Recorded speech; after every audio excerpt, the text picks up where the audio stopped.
How's it going? I'm here with 40 Below Summer in their room. We've been working on this album for quite some time. Over past few months, we've tracked drums in the other room through some of this gear. Everything was then shifted to my computer, edited, brought back. Guitars were tracked in here. We filmed some of that process. Back in that room over there. Yeah. The cab was in there. We also simultaneously tracked. But that would be an DIs. ISO booth, Yeah. sort of. And then, I've taken all of the stems to my room, edited things, tuned vocals, and essentially set the vocals up for mixing.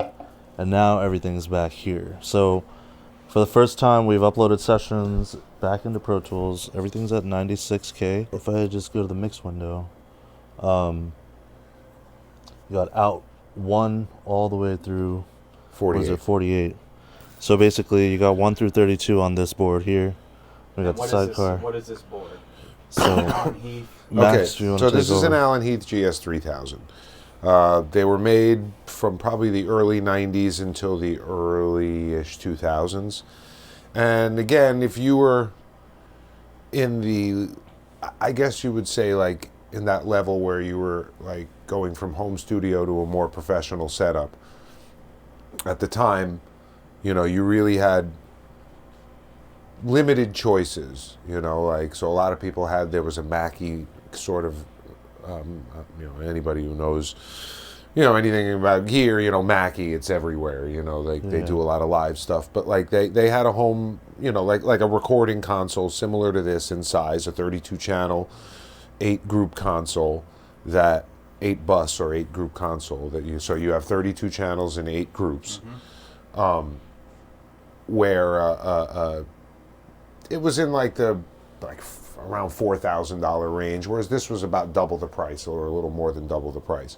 So a better all-around console, and you know, a good piece of equipment, but over the years it started to wear down. So I decided to send it off to a place called Creation Audio Labs, where they can restore it back to brand new condition, but then they can do modifications. You know, you have options. So I went for the full modification, where they upgrade it from, you know, what it was to actually sounding like a more high-end professional console. So they switch out the preamps and the EQs? Everything. Everything. I mean, well, it's really more about capacitors, op amplifiers, op amps which go on each stage. So, you know, all your buses, all your channels, all your EQs, you know, all your auxes, everything has an op amp, you know. Yeah. So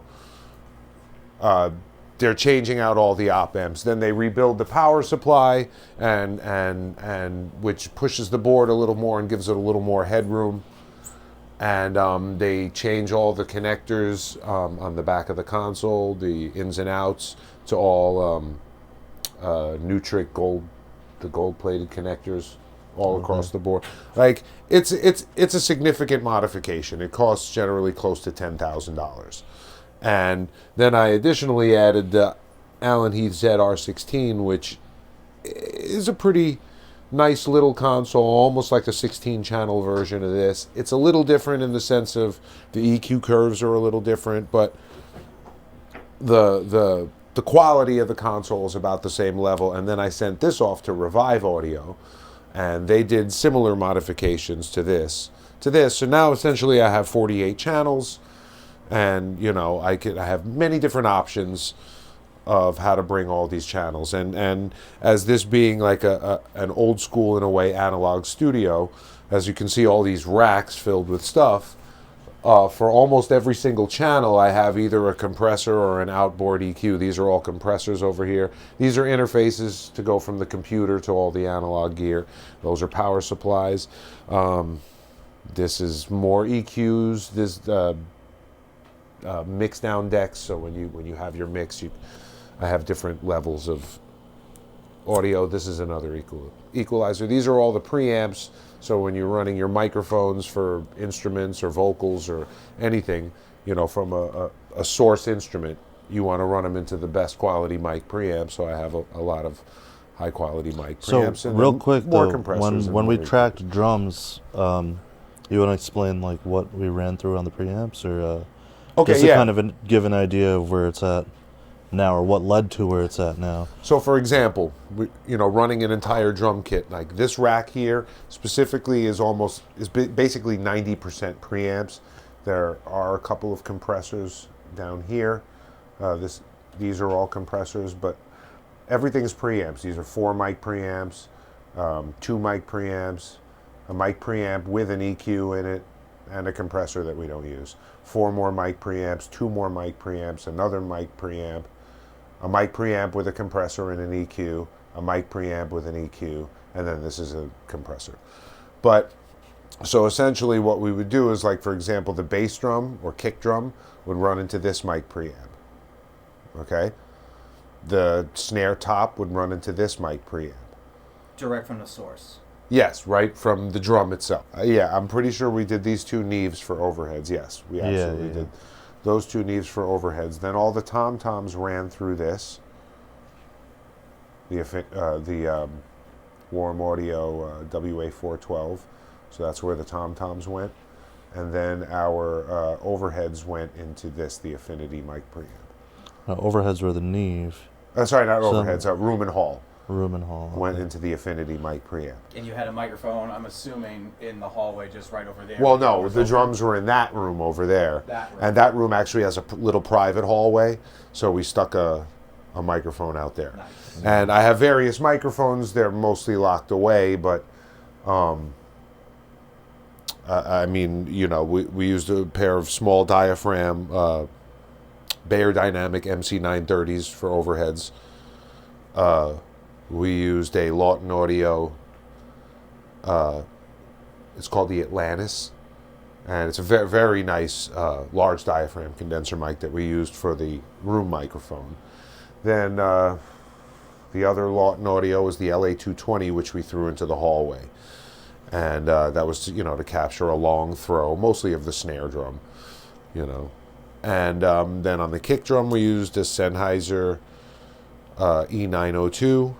On the tom-toms, we used 2 Sennheiser E904s, one 421 and one The Audix D6, which is an excellent microphone that I have to purchase. Is this the drum set that you used, or did you use Basically, he had a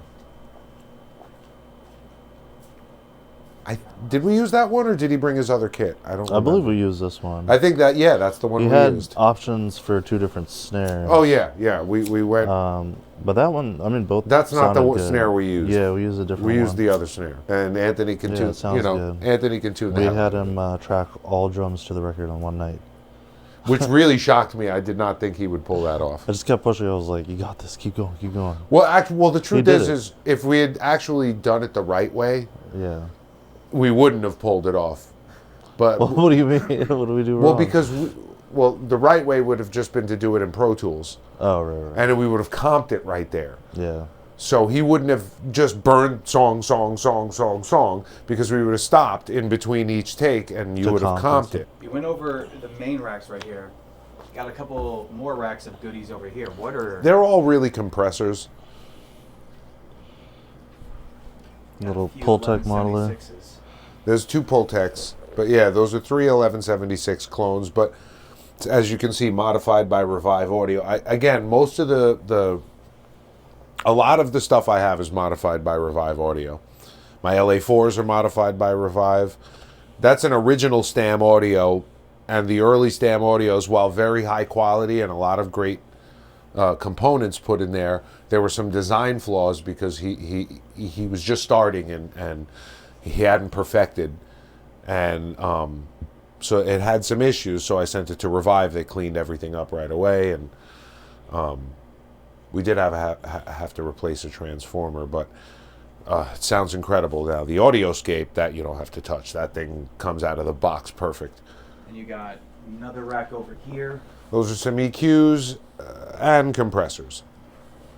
And then this last guy over here. EQs and compressors. EQs, compressors. The signal flow. So Yeah. it went from source to Pro Tools. To the preamps. To preamps. Yeah. Then to Right into the Pro EQs. Tools. Oh, right into Pro Tools? Yeah. Right in Pro Tools. Yeah, and so tracked at 96K. And then all the drums were edited, and now we have all the drums back here. So we could explain on this board how it's routed. So, it's going with this session here. So everything's routed analog. Yeah. So, track 1 is kick mic. Kick mic. Track 2 is kick sample. Kick sample. Then we got snare top. Snare top. On 3, snare bottom. Snare bottom. Snare sample. Snare sample on 5. Then rack tom 1. Yep. Rack tom 2. Yep. Rack tom 3. Floor tom.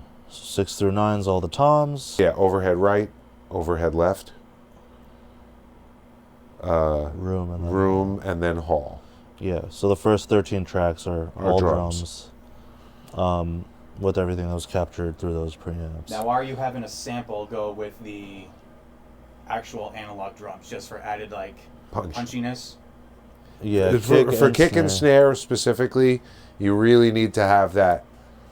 Yeah. And listen, most rock and metal records today, never mind pop where everything's synthesized, samples most rock and metal records today, there's no real drums. It's all samples. All Everything's replaced. Yeah, slate drums or drum kit from hell or whatever. Yeah, basically.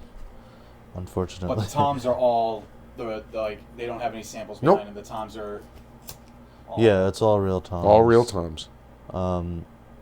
Mostly I would even say real snare, real kick.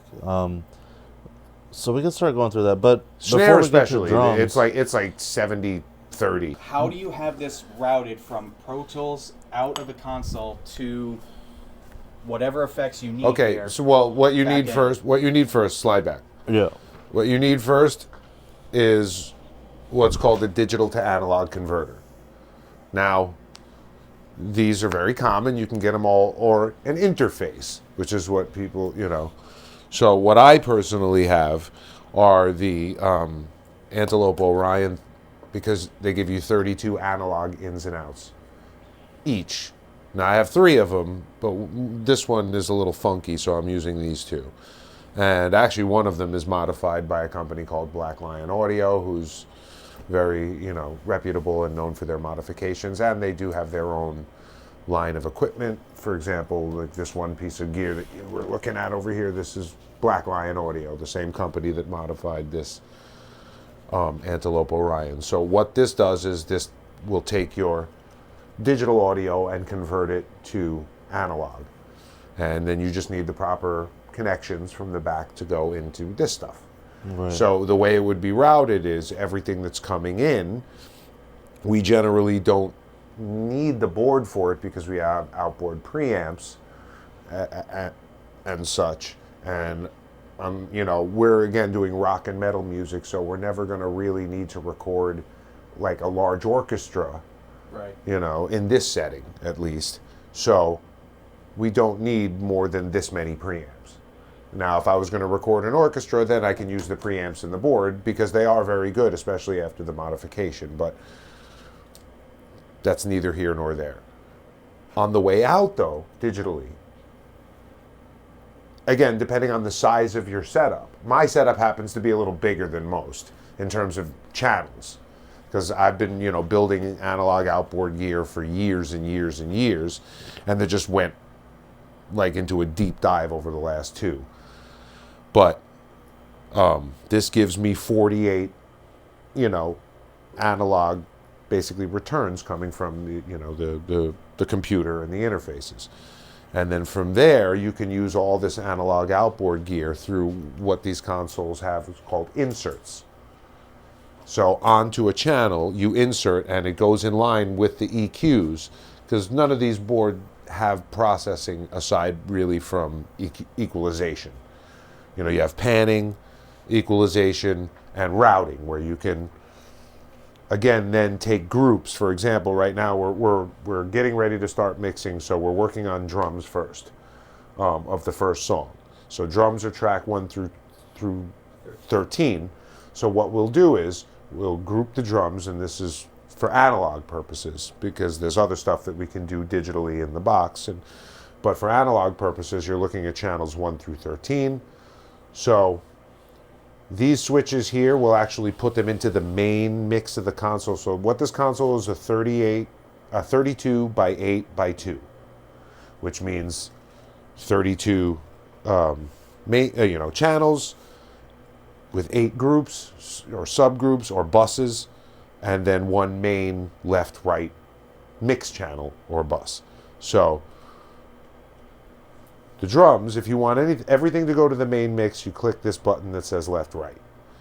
See, as you can see for the drums, though, I have them clicked off because what I have them being done is sent to groups 1 and 2. So then this is group 1 and 2. So this is my whole drum kit right here, left and right in stereo. So, and then as you can see, the drums, this is panning left and right, like as a tom kit would be. It's panned a little bit, you know, and as overheads, you know, the overheads is spread out, you know. Just to get the most stereo spread. Exactly. So, and then it's coming to a group here. So what we'll do is on the inserts of each one of these channels, so on the back of the console here, you have what's called an insert. You can plug in a compressor or an EQ, and you can string them together.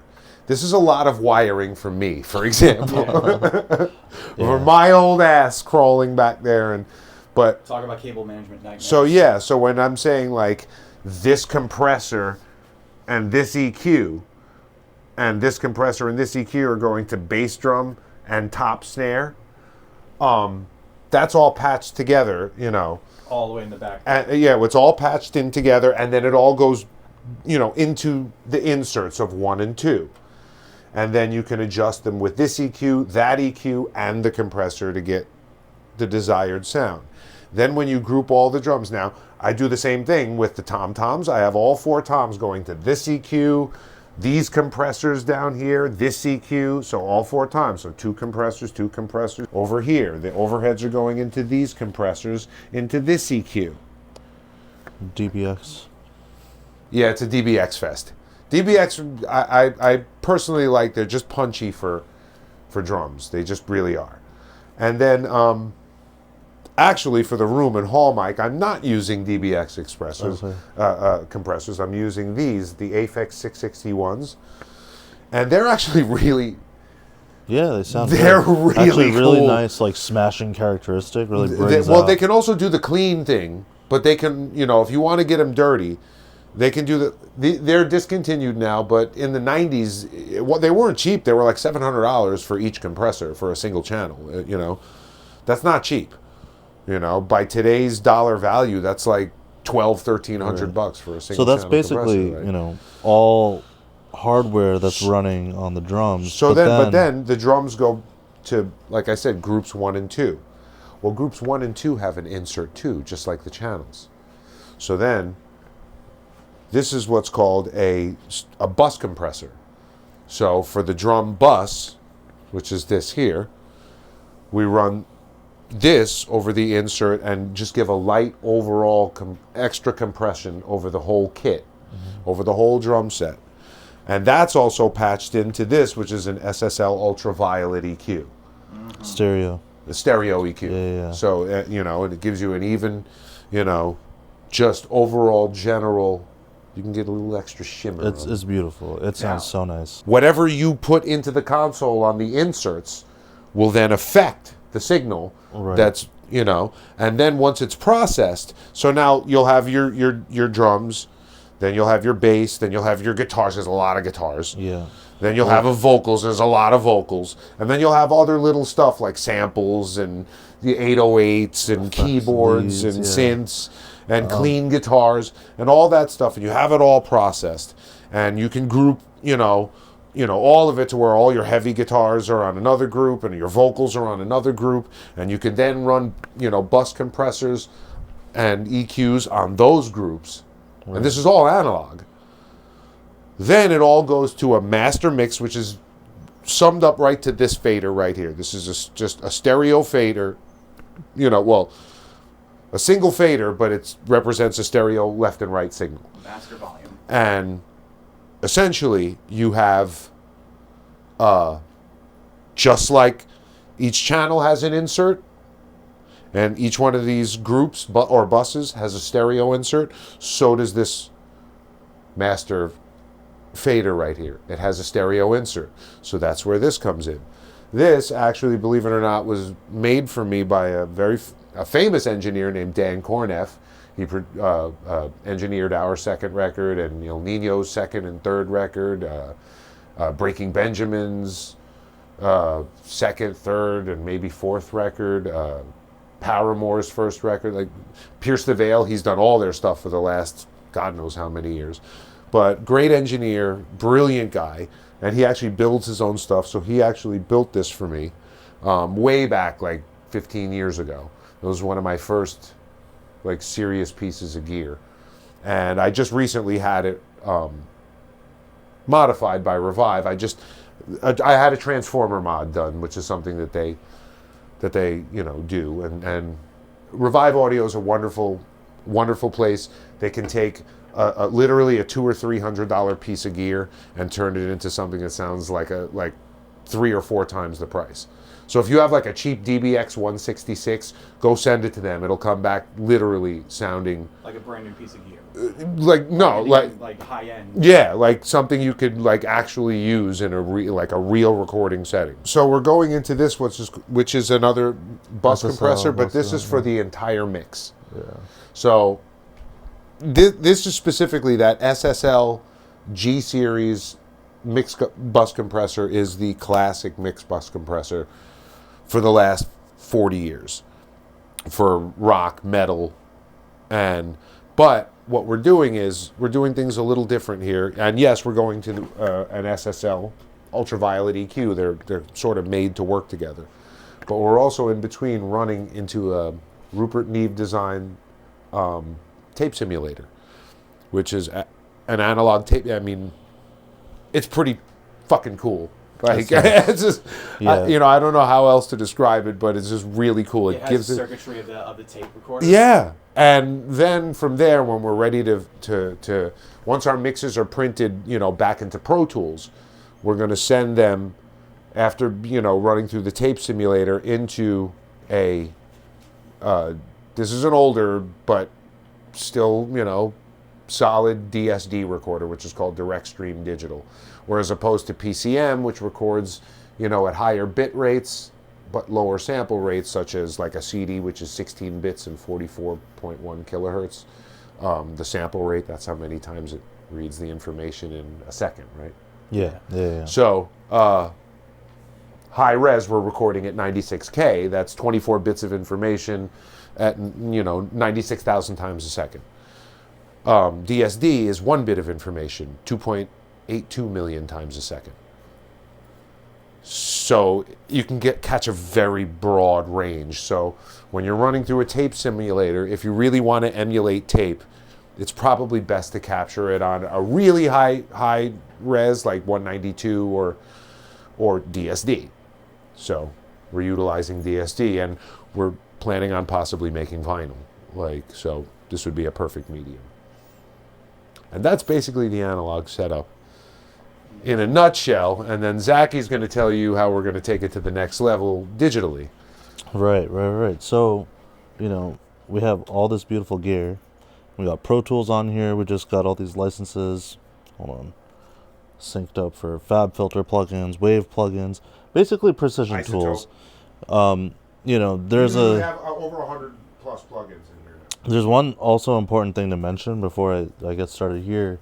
Normally when you're using these interfaces, Orions or RME or Universal Audio, whatever it is, you would have the interface connected as your piece of hardware on Pro Tools or whatever DAW you're using. But in this case, the way we have this set up, we're actually running Pro Tools as an aggregate device. So it changes some things. So just, if you look at setup and playback engine, it's just that aggregate device. So, now we have all the outs going to this. I have them all organized here, out 1 all the way through 48. All the red are drums. Then we got 1 through 13. Then we got bass, the brown. We got the DI on channel 14. We got the bass. We reamped with the SVT 5 through that Ampeg cab, and we captured that signal. So that mic'd signal is on input 15. Then on 16, 17, we got the first guitar, first of 4 rhythm guitars, and that was through a PV5150. Now, if you look, so 16, 17 are the 5150, 2 mics on that, on the one guitar. Then 18, sorry. Over here we got what would be 18 and 19. We got it sent to bus 5, so both mics for the line 6 amp that we used are going to channel 18. So 16, 17 is one amp, 18 is another amp. Then 19, 20 is the PV Invective that I've used on all my recordings as well and play live. And then on 21 is the next 2 mics on another line 6. It's the line 6 Bogner. It's the one right behind Greg right there. Yeah, actually a really, really nice amp. Cool piece of gear. So that is what's going on with rhythm guitars. All the way up to 21, those are the rhythm guitars.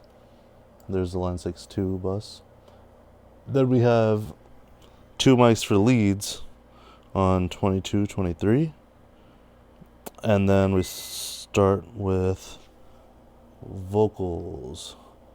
So vocals are actually on from 25 all the way to 35.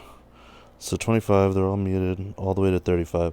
So 32 is here, 33, 34, 35. That's basically how it's going. All the muted channels at the moment. And then we have 36, 37. What is that? Oh, okay. It's a guest solo I did. Right. So this is a guest solo I did on this track. These 3. And then we have clean guitars. And 3 left and 3 right. Yep. 3 left clean guitars on 39, 40, 41, 42, 43, 44.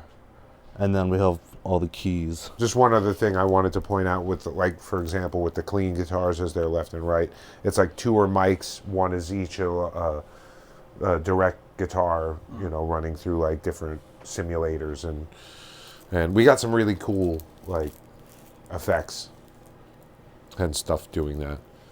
Yeah. And then these last two actually faders here are effects box and reverb returns. Also, I forgot to bring this up. And these 2 faders here are both stereo faders.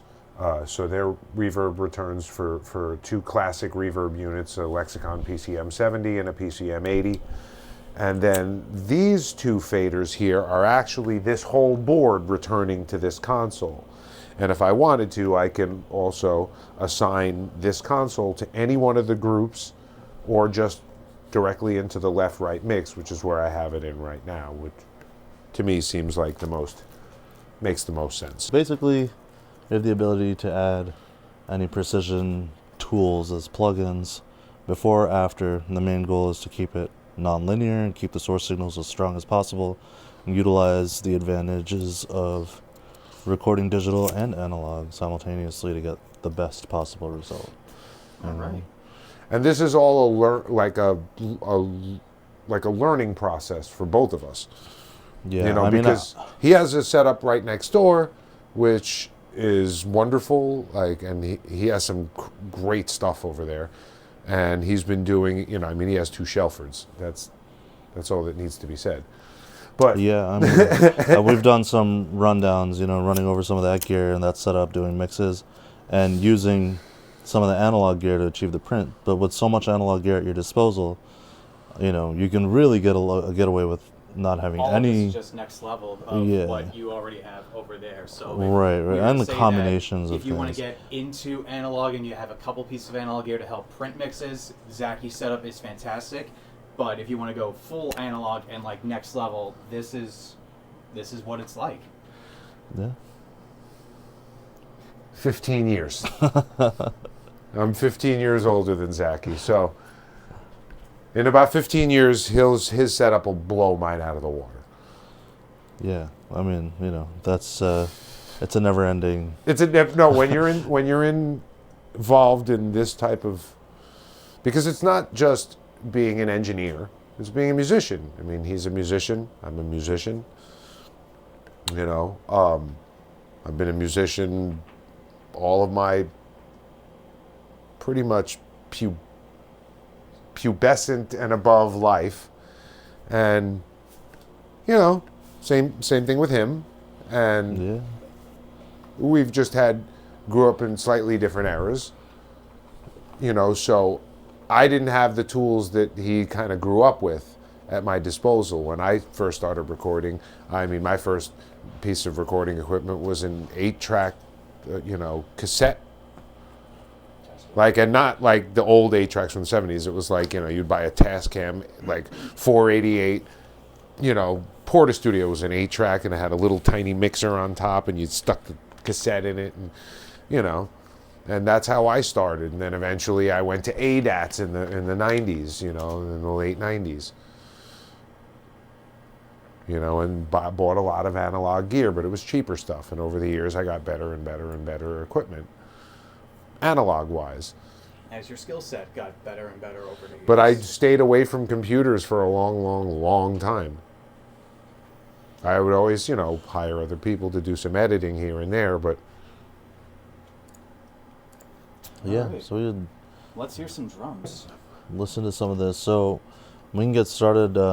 Just go one by one. Yeah, you want to just go through and getting a drum sound or dialing in something. Well, so right now we were on kick and snare. Yeah.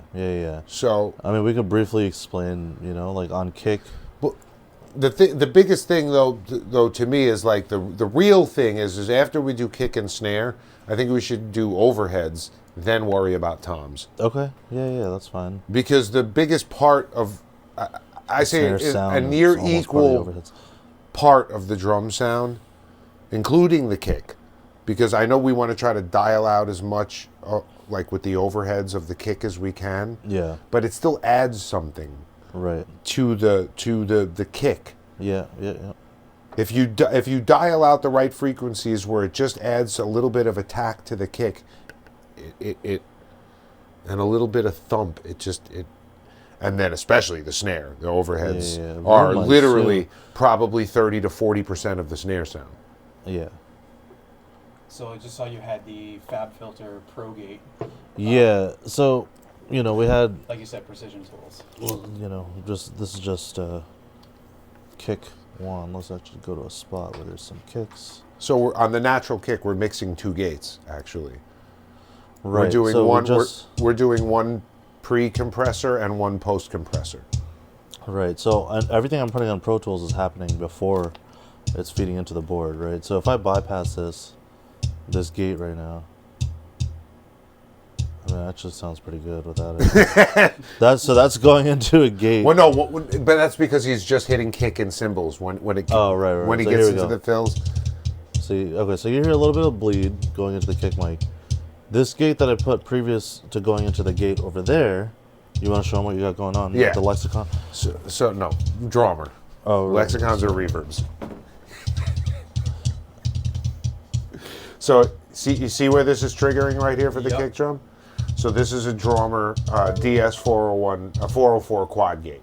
So it's basically 4 noise gates and they're frequency sensitive. So you can set the frequencies, which I did beforehand, and then it's just an attack and release. Right. So if I turn this one on, you hear a little bit of cymbal bleed still coming through. It just basically.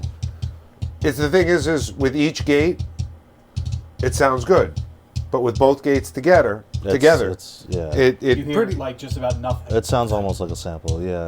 Which then after kick mic, we're running a sample. So it's like the combination of the two is really like how much click do you need? How much do you want the kick mic pumping? So it's a very nice combination for kick drum we got here. We can turn this up a little bit too. If you want. Oh, and our monitors, we're using Focal Shape Twins and Dynaudio BM15As, which are both wonderful sets of monitors. And these, They made a difference. right away, you can Yeah. just, Oh, the bro, ISO pads, acoustic, like, yeah. there's nothing. There's no vibration. bro, Yeah. nothing. Yeah. Before, dude, you could feel the rumble. I gotta get Because it these there. Shape Twins have a lot of low end, dude. Yeah. Like, they capture a lot, they push a lot. So then we got snare top, and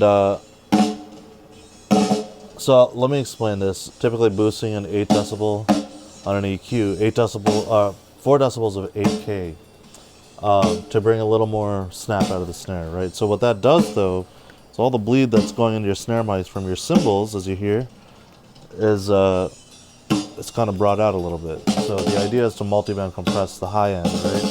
So when we track snare top, we actually boosted 8K through a little bit. We boosted 8K 4 decibels through one of these, the Pultex. Pultex, yeah. And And you're using the multiband as basically a multiband noise gate.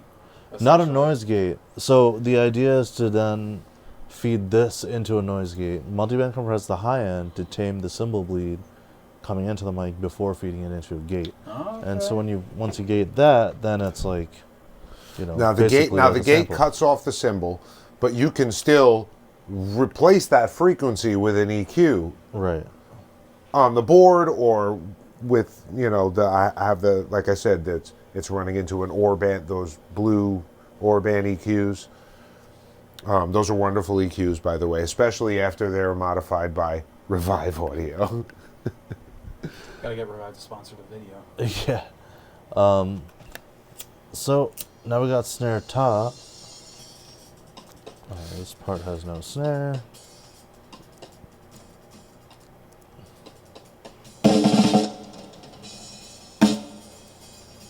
I think the release could be a little bit longer. Oh no, it's not on this. It's on the gate on. So this is then feeding into another gate over there. Yeah, You see, then you get that. a little bit. Yeah, maybe not that much. A little bit less. Yeah, just to get a little bit of body of the snare. See, typically I would. Well, yeah. Now, so then you have it running into compression on the It is. DBX. So how hard is it hitting the compressor? And where's the attack at and stuff? Pretty fast attack. Yeah. Fast release. It could be like medium fast attack even, to give it a little more like fluff.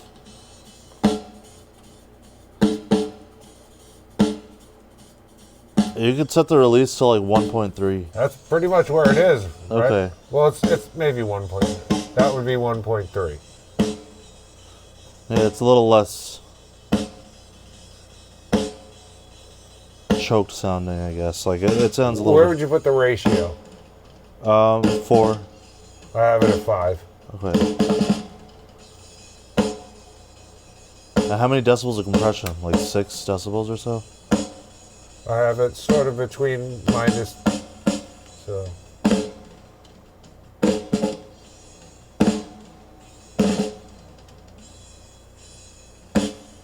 This would be minus 10. Minus 10. I think it'd be a little less than that. Okay, so now we're at like minus probably 5. Okay. Sounds nice. So, we got snare top on 3, snare bottom on 4. Let me just solo snare bottom We as also well. have a peak stop level because there's a limiter like built in. I have it at +6. Okay. I mean, I don't think. No, it looks good. The levels on the board. No, +8. I have it.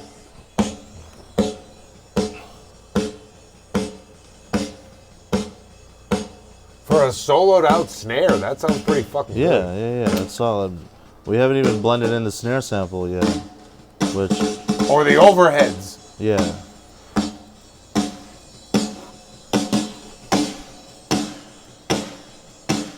I mean, we have a little reverb on that, but... A little on the sample, yeah.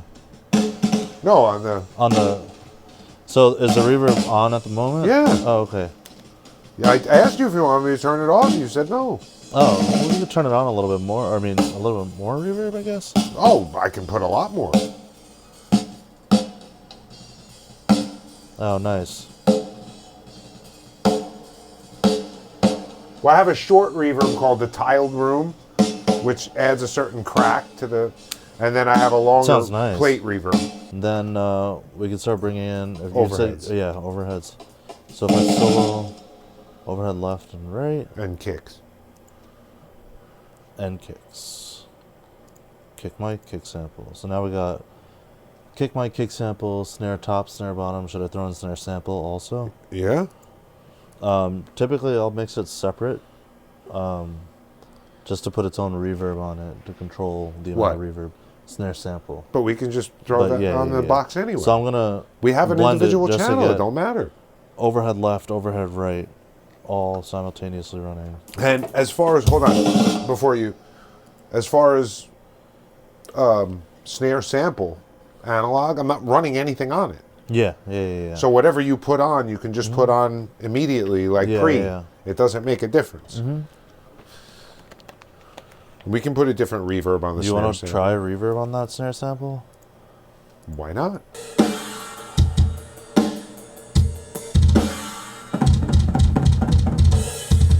All right. Is that just kick, snare, and overheads? Yeah. Oh my god. Yeah, it sounds crazy. The sample's so loud. It is really loud. Yeah. I want to EQ it a little differently.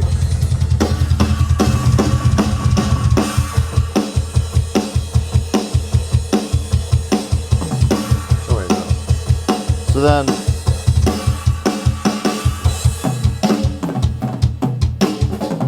I was gonna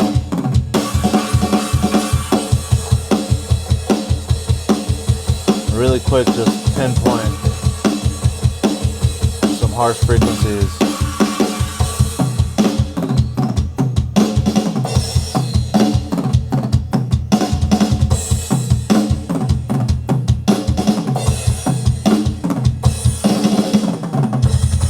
There's definitely like some sharpness there. What? There's definitely some sharpness there at 9.4. What are you talking about? I'm just looking for sharp frequencies in the overhead. Where what? Sharp frequencies in the overheads.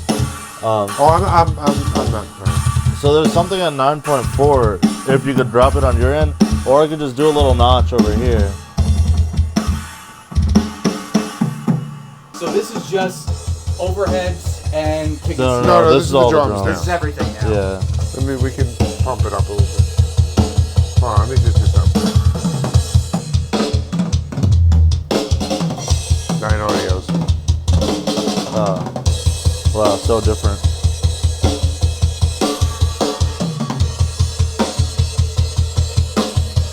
You got to stand back from the 9 Yeah. audios a little bit.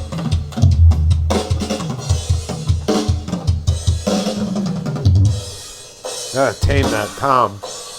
Yeah.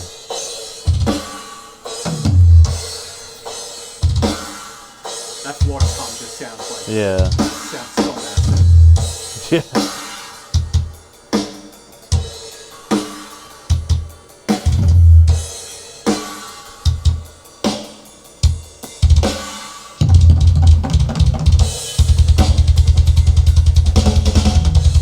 Very nice. Yeah. Still some slight adjustments, but processing wise, it's like what we were going for. Floor tom. Holy shit. Yeah.